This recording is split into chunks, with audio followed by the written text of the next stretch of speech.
Our next extract is On Going on a Journey by William Hazlit. Now this is an essay which is not just an essay but is full of allusions and references in the entire extract. Here the author is actually trying to express his happiness and delight in on going on a journey all by himself.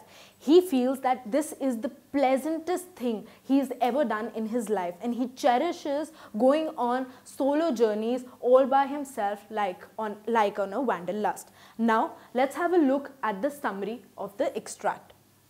Going on a journey.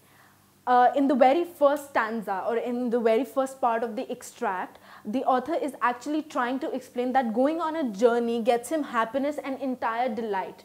He feels very happy, and this is the most pleasantest thing he's ever done in his life. He really enjoys his own company, and he feels that the nature around is also a good companion. He feels that the open fields are his books and the nature around are the poems that he is readily supposed to read. He generally tends to go on open places for journeys and does very little work that is required for his survival.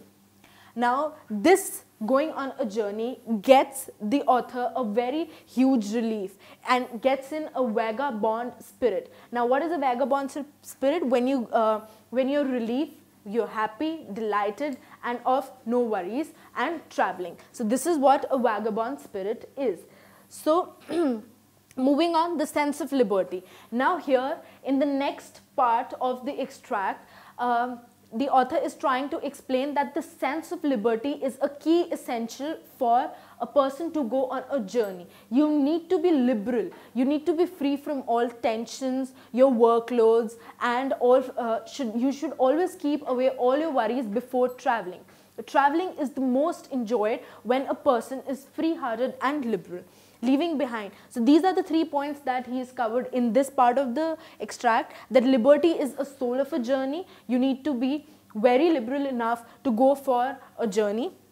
Leaving behind all worries and tensions, keeping yourself free from all kinds of worries and tensions and work. That is one major aspect of going on a journey, and enjoying one's own space. You should know how to enjoy your own space. It is not just about having many people around you. It is actually having your own company, enjoying yourself, self-realization, and bringing up a light for your own self.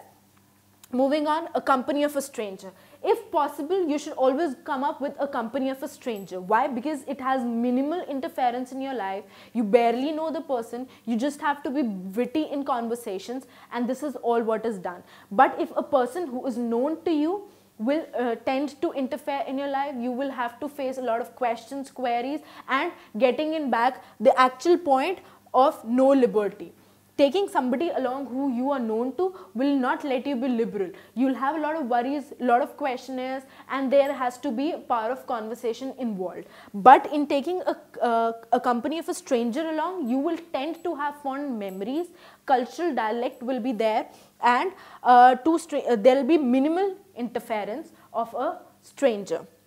Value of a journey. Now, value of a journey is valued more if you have hidden your identity. As in, like, hidden your identity, not going around with people who you don't really know and just roaming about on the streets. Going on a journey is actually a good aspect for human psychology. It gives you good effect on your psychology. Now, people generally tend to read a lot of good books, read poems. Similarly, our author William Hazlit has read a lot of good books, read a lot of poems, been through a lot of extracts. But the only thing that soothes his mind is traveling like a wanderlust or a vagabond spirit. So this is what he is trying to explain, that it affects human psychology on a great extent. Next, monotony and saps efficiency. Now, if you do not go for journeys, or if you do not move out of a particular zone that you're staying in since long, you generally tend to follow a monotony in your routine, and that affects the efficiency of your work. So, it is mandatory for an individual to move out of the zone that he is actually working day and night in. You need to break that monotony and increase the efficiency. Now, limitations of traveling. In the end of extract, William Hazlit has actually given a controversial and a blow to Dr. Stevenson's controversy of limitation of traveling, where he focuses entirely on power of conversation.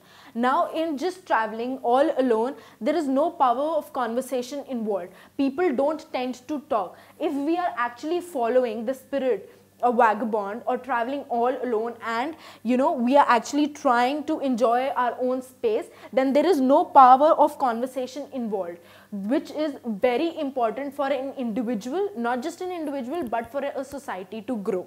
And on going on a journey, there is no reality check involved. It is all full of illusions and references, which now, to face the world, it is very important to have a reality check and not go through the illusions and references.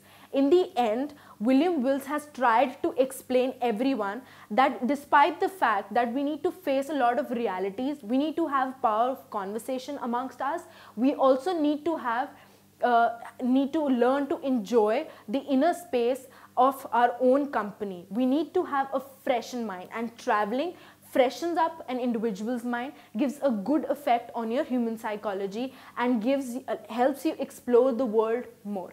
This is all for the day. All the very best for your exams.